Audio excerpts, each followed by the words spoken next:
Good morning, everyone. I'm very glad to be here and tell you this story about my experience leading one of the teams that helped to fix healthcare.gov. I'm a Silicon Valley entrepreneur and engineer, and about a year ago, I was working on my own startup, no longer at Airtime, actually, and about to launch a new product. And I got a call out of the blue, and this person told me, Joey, you need to serve your country. You need to drop everything that you're doing and come and help save healthcare.gov. And I didn't know very much about the ACA. I wasn't really following that story. I didn't think that I would be working on healthcare, and I didn't know anything about working with the federal government. And so I went to DC and for 9 months led a team of Silicon Valley engineers to see if we could build and architect a better version of the site that would serve the needs of the ACA for years to come. And after going through this experience, it became clear to me that there's a lot of value that Silicon Valley can add to government, and that there are many opportunities in government that many people aren't very aware about that Silicon Valley can contribute to, that technologists and people with those kinds of skills can contribute and make government services better for everyone. So in October of last year, the ACA, the Affordable Care Act, mandated that there be a federal exchange where people could sign up for health insurance, and if insufficient number of people enrolled, if they didn't meet their target numbers, which were estimated to be in the millions, the federal exchange would enter what they called a death spiral, because there wouldn't be enough healthy people to support and pay for the insurance that would cover the people that were sick. So they spent $1 billion or so, the estimates vary, spent several years, and on the first day they managed to enroll somewhat less than 10 people. So they were not going to hit their target. And what happened? This was a disaster. What happened to all that money and time and effort? And why couldn't the people that built it, why couldn't the contractors that were paid to build this, why couldn't they fix it right away and make it work? And it was widely publicized in the press, all of these problems. It was, the ACA was in danger. Now, to understand why it was difficult for them to fix it, we have to step back for a moment and understand about what the difference is between enterprise and consumer internet. Now, enterprise software is software that you use internally in a company, like an accounting system, like your badge system. Those are computer systems that tend to have less than 10,000 users. The sets of skills you need and the tools and technologies that you use to build an enterprise system to support 10,000 users is completely different from the tools and technologies that you need to use to support 10 million people on an internet website, a medium-sized consumer public internet website such as healthcare.gov. And that's kind of the crux of why they had such difficulty fixing it. They hired contractors who were used to building enterprise software, and they used what they knew to build something that was not quite within their realm of expertise. And the tools that they used couldn't scale to the numbers that were needed. Now, to clarify, healthcare.gov is actually just a medium-sized consumer website. If we want to talk about really big consumer websites like Google, they serve in about 5 minutes or so the entire traffic of an entire year of healthcare.gov. So the scales of consumer internet are really staggering, and you need a very specialized set of tools and experience in order to support users in real time on a consumer website. So naturally, they looked to Silicon Valley to find the experts that they needed to get the site back running. And this team was called the ad hoc team internally, and they were publicized in the press. These people were from companies like Google and Facebook, Silicon Valley companies where they launched sites of this size every day. They were site reliability engineers, program managers, analysts from Google and Facebook. And they were able to, by November, resuscitate the site to the point where the capacity was growing and people were beginning to be able to register. But there was a grave concern that everyone had that it might not be enough to actually reach the target of several million enrolled people in order to get the ACA to work at the federal exchange. And so a second team was created, and this was the team that I led, of software developers to start thinking about what would the healthcare.gov system look like in subsequent years, and how could we re-architect it. And both of these teams would work in parallel to increase the capacity of the site. One team working on the operational aspects, and my team working on software development. And so we did for many months, working very intensely, tried to figure out where we could make the most impact and start programming. So the healthcare.gov system is very complicated. It has many moving pieces. It has different technologies and software packages written by contractors and they all talk to each other in different ways. And we need to figure out, with our small team of initially just 5 people, what we could actually accomplish in a short amount of time. And so we measured things. And in Silicon Valley, we love to measure things. And we love to use science. And we measured what was the worst part of the system that we could fix in the shorter amount of time and make as big an impact as possible. So once we had selected that system, we started to work on it. And not only did we want to rewrite it, we also had to fix it in such a way that we could replace it without interrupting the operation of the site. It's like changing the engine on an airplane while it's flying. We can't have any interruption of service. And we did this using our playbook taken from Silicon Valley. We've launched websites before. We've launched consumer websites. Everyone on the team was ex-Google or ex-Y Combinator, and we felt that we could try to apply what we knew to this government project. And what does that mean? What are Silicon Valley practices? What are the technologies and tools that we used that were different from what government is used to doing? Well, we have best practices for modern software development, such as using tools like Git for revision control and collaboration and code reviews. We wanted to, as much as possible, use open source technologies. So that means the software is free, and we have access to all the source code. And it's definitely much cheaper than buying a proprietary solution where you don't have access to the source code.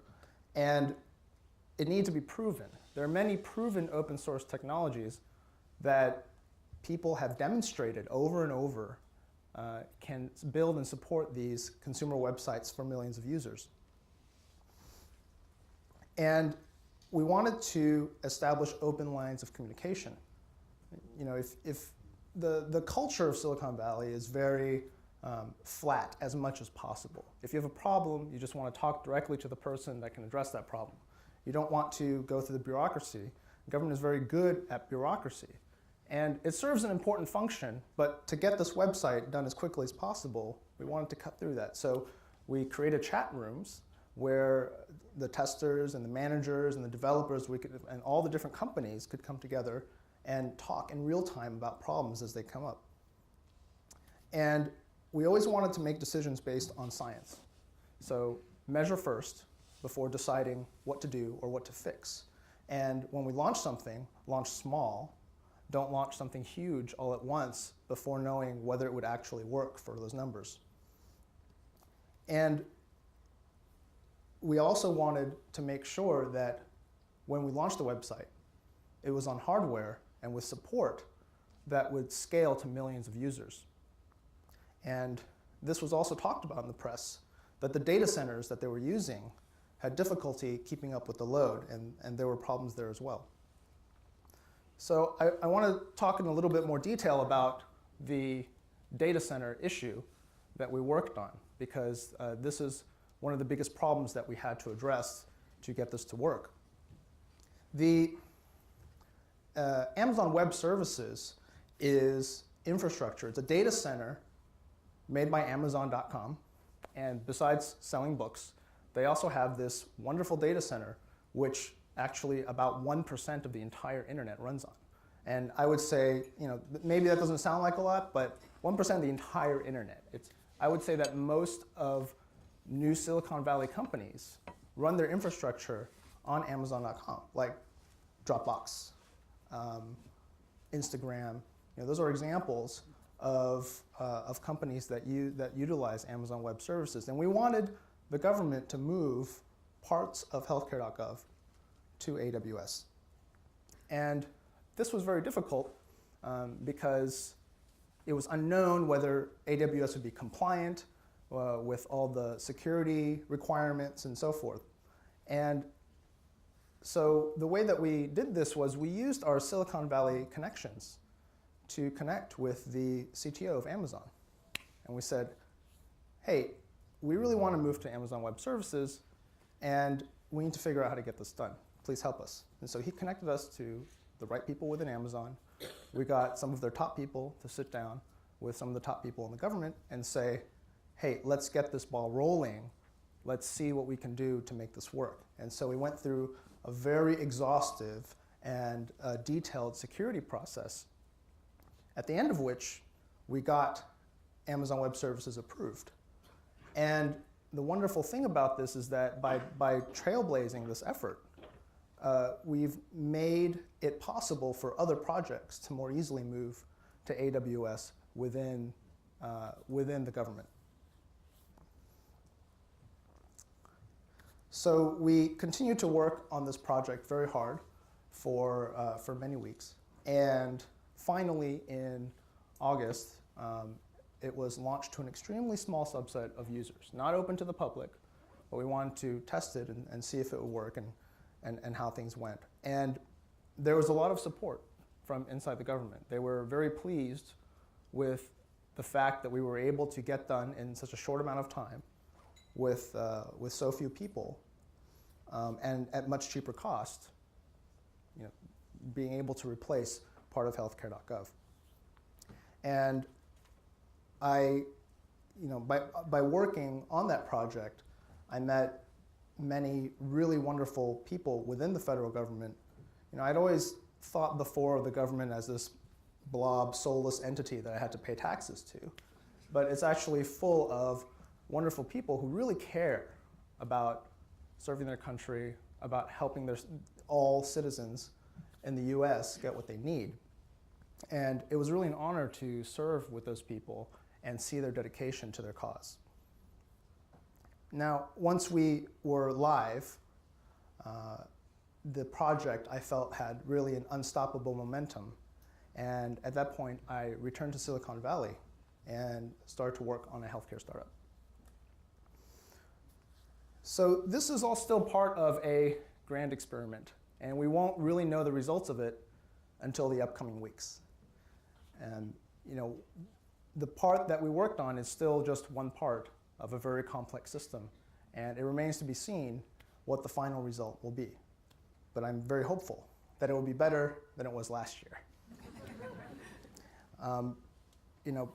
We've demonstrated now also to the government that things can't go back to the way that they were anymore. We've shown them there's a different way. There is a way in which we can work together. There's expertise waiting in Silicon Valley that wants to help. And I think the government has changed forever by this disaster. They've asked themselves some very hard questions about what to do with technology and how to catch up in many areas as quickly as possible. Within the government now, there are actually new programs, such as US Digital Services, which is putting people from Silicon Valley in positions of experts that are able to help prevent another disaster like healthcare.gov, the first version, by being empowered in this new program. And there are also other new programs that are working to retain and recruit technology and talent into the government. And there's a lot that is happening from the outside in as well. There's much more collaboration now since healthcare.gov between many different Silicon Valley companies that are giving expertise and technology to the government and working together with them. And in Silicon Valley, I think sometimes we read in the press, there are really a lot of silly startups sometimes. And they still manage to raise millions of dollars. And maybe they'll make something for your phone and waste millions of people's times.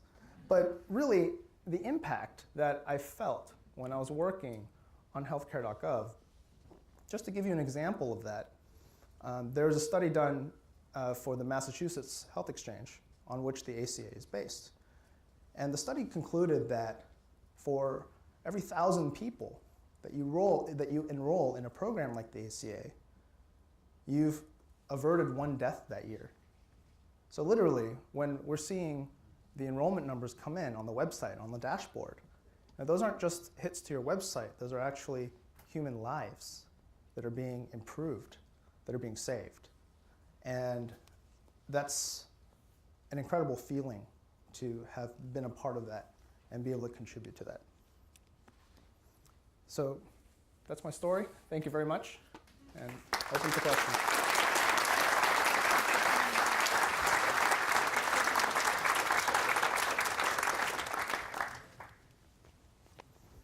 Questions for Joey?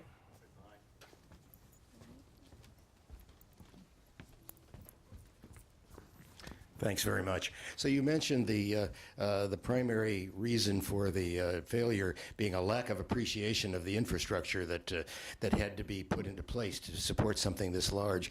What other things did you find? What was the second major cause of the failure? What were some other things that would be good lessons for us to know? It's a very good question. There were a number of things that contributed, and I would say if I had to rank them, perhaps the second one was communication. There were many different companies working on one website. And usually when you launch a website, that website is for one company. Everything is cohesive, everything works together. When things are broken up into many different pieces, you have to make sure that the communication between those different entities that worked on it is as good as if they were a single company. And breaking down those barriers was one of the challenges that Mikey Dickerson of the ad hoc team was so very effective at fixing. And that answers your question.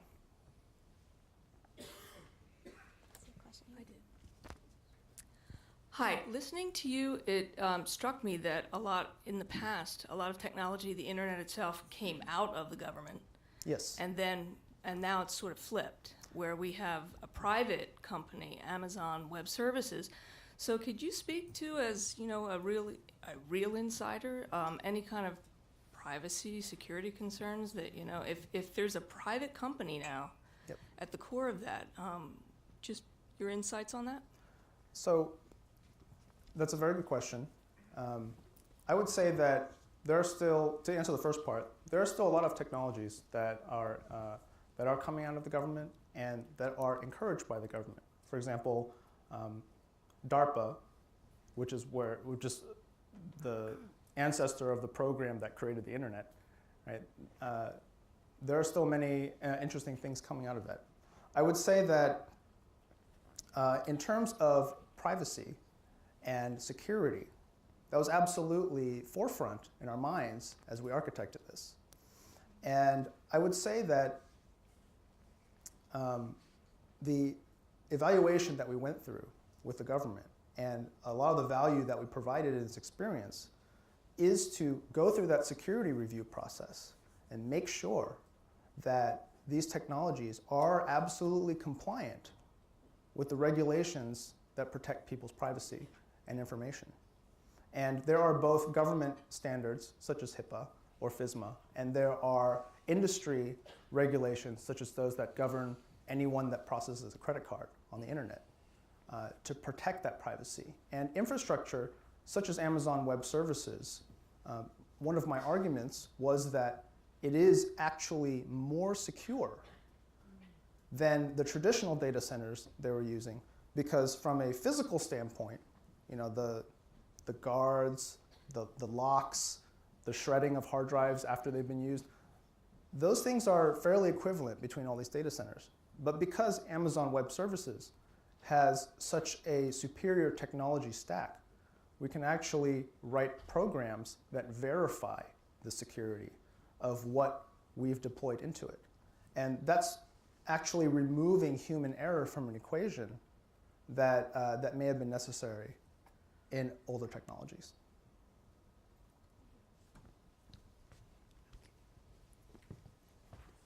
Excuse me, sorry. Sure.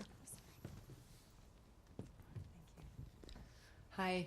What was behind the decision, the initial decision making to go with that enterprise software originally? I mean, how did they set themselves up Right. to be this colossal mistake? I think that what they had on hand, what people had already contracted for, what the companies that had been working with the federal government for many years on health-related things, those were all enterprise companies, and they already had all the contracts in place and all the people in place. And I think it's unclear, you know, if there was one person that made the decision. I think it's more of a entire systemic issue, perhaps, that that is being addressed. So USDS, for example, wants to look at these contracts, have experts look at these contracts and say, is this feasible? Can it be done with the people you have? Are you heading down the right path? And if not, let's course correct.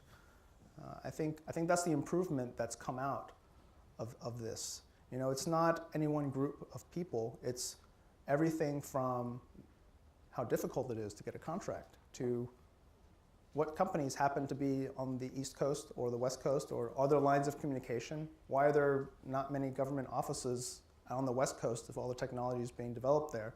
Now there is one. And so I think it's hard to answer that, but people are thinking about it and trying to work on that. Is there any questions over here? Here you go. How much information is being shared? Because the federal government has developed the healthcare.gov. Yes.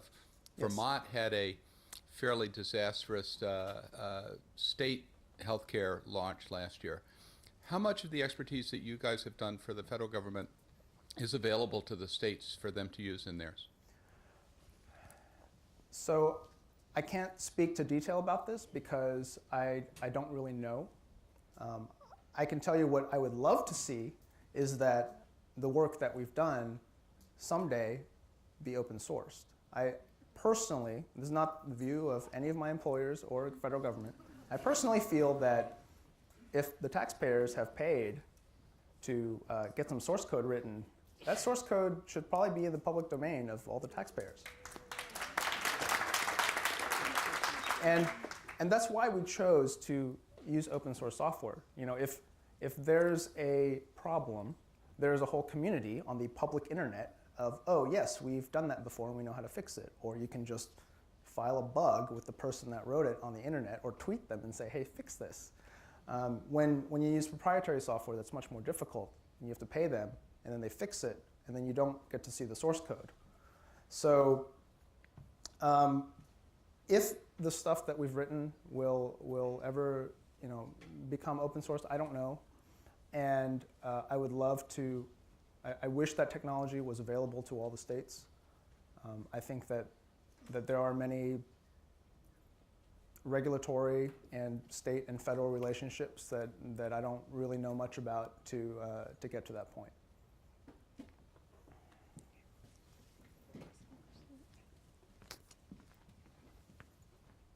Thanks. Thank you. You referred a couple of times to your decision to make decisions based on science. Yes. Were there any instances that process led you to sort of counterintuitive actions? Counterintuitive science. Well, I think that happens a lot on many different levels, actually. One of the adages in computer software development is don't prematurely optimize something. Don't spend a lot of time trying to make one function faster if you haven't actually measured the fact that function represents 80% of your delay, right? And so we try not to be in the guessing game of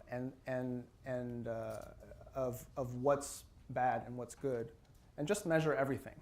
You know, if the system seems broken, instead of trying to guess at the pieces, just install a monitor at every single point, and then look at the graphs and look at the really red ones, and then drill down and try to figure out what's there.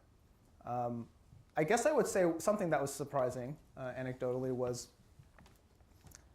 if there was a page that said the website is down, and it was the result of clicking a button to submit a form that would cause a lot of work to be done, people wouldn't wait.